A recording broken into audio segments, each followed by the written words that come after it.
आइए एक पल के लिए संसार से दूर चलें, जहां शब्द नहीं सत्य बोलता है। सच्ची घटना पर आधारित बाइबल की एक कहानी जो हमारा नजरिया बदल सकती है। बहुत समय पहले की बात है। इब्रानी वंश में एक महान व्यक्ति जन्म लेने वाला था। ये कहानी है याकूब की, जो आगे चलकर इज़राइल कहलाया। पर उसकी जिंदगी आसान नहीं थी। उसमें संघर्ष था, गलतियां थीं और परमेश्वर की अद्भुत योजना भी थी। अब हम कहानी की शुरुआत करते हैं जब याकूब जन्म ले रहा था। उसके पिता थे इसहाक और मां थी रिबका। रिबका के गर्भ में जुड़वां बच्चे थे और उनके बीच संघर्ष हो रहा था। रिबका घबराकर परमेश्वर से पूछती है, हे प्रभु, मेरे भीतर ये लड़ाई क्यों हो रही है? और परमेश्वर ने कहा कि तेरे गर्भ में 2 जातियां हैं, बड़ा छोटा की सेवा करेगा। पहला बच्चा जन्मा, लाल और बालों वाला। उसका नाम रखा गया एसाव।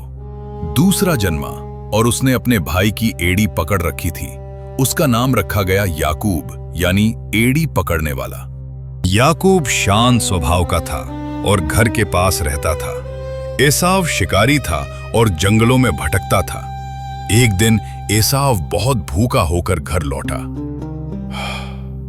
एसाव थका हुआ और भूखा होकर कहता है, याकूब, मुझे जल्दी से वो लाल भोजन दे, मैं भूख से मर रहा हूं। याकूब ने मौका देखा। वो समझदार भी था और चालाक भी। याकूब बोलता है, ठीक है, लेकिन पहले अपना पहलौठे का अधिकार मुझे दे दे। एसाव ने भूख में अपने भविष्य की कीमत नहीं समझी। एसाव बोलता है, अगर मैं मर ही रहा हूं तो अधिकार का क्या फायदा? ले, मैं देता हूं। और इसी तरह याकूब ने पहिलौठे का अधिकार पा लिया। लेकिन कहानी यहीं नहीं रुकी। कुछ साल बाद इसहाक बहुत बूढ़े हो गए। उनकी आंखें कमजोर हो गईं। वे अपने बड़े बेटे एसाव को आशीष देना चाहते थे, पर रिबका जानती थी कि परमेश्वर की योजना याकूब के साथ है।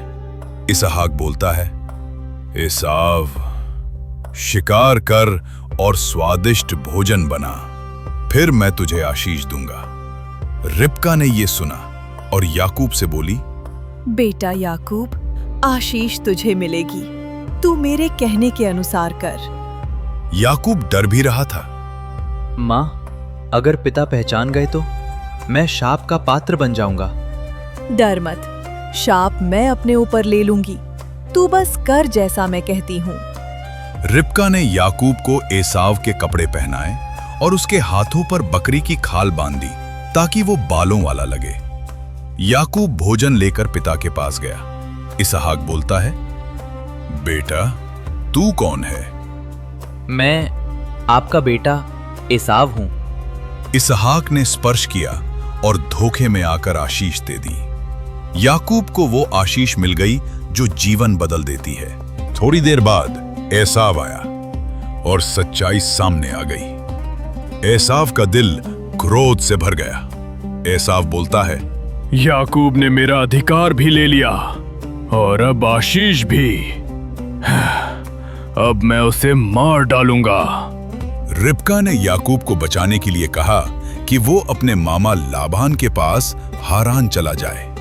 बेटा, अभी तुरंत निकल जा, कुछ समय बाद सब ठीक हो जाएगा। और याकूब अकेला निकल पड़ा। डर, पछतावा और अनिश्चितता लेकर। रास्ते में एक रात याकूब खुले मैदान में सो गया।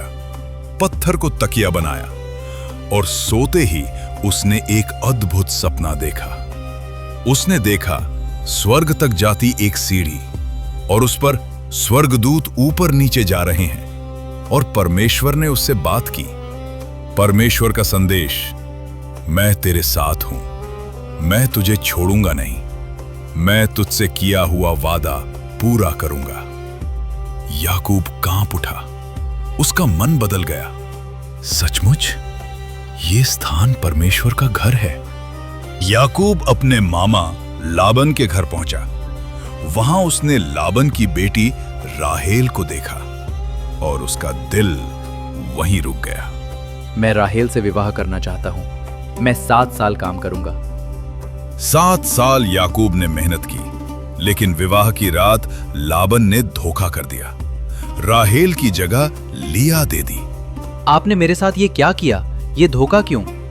लाबन बोलता है, यहां छोटे को पहले नहीं देते, और अगर तू राहेल चाहता है तो 7 साल और काम कर। याकूब ने फिर से 7 साल मेहनत की और राहेल भी उसे मिली, और याकूब के 12 बेटे हुए, जिनसे आगे चलकर इज़राइल के 12 गोत्र बने। अब याकूब घर लौटना चाहता था, लेकिन सबसे बड़ा डर था एसाव। क्या एसाव माफ करेगा या बदला लेगा? रात में याकूब अकेला था, तभी एक व्यक्ति उसके साथ कुश्ती करने लगा। वो संघर्ष पूरी रात चला और अंत में याकूब टूट गया, पर उसने हार नहीं मानी। याकूब बोलता है, जब तक तू मुझे आशीष न दे, मैं तुझे जाने नहीं दूंगा। तभी उसे नया नाम मिला, परमेश्वर का संदेश। अब तेरा नाम याकूब नहीं, इज़राइल होगा, क्योंकि तू परमेश्वर और मनुष्यों से लड़ा और जीत गया। याकूब लंगड़ाते हुए उठा, लेकिन अब वो बदला हुआ व्यक्ति था। अगले दिन एसाव सामने आया, बहुत सारे लोगों के साथ। याकूब डर गया और झुक गया, लेकिन जो हुआ वो चमत्कार था। एसाव बोलता है, मेरा भाई याकूब। एसाव दौड़ कर आया और उसने याकूब को गले लगा लिया। वे दोनों रो पड़े। याकूब बोलता है, मैं योग्य नहीं, फिर भी तूने मुझे अपना लिया। उस दिन दुश्मनी खत्म हुई और रिश्ते जुड़ गए।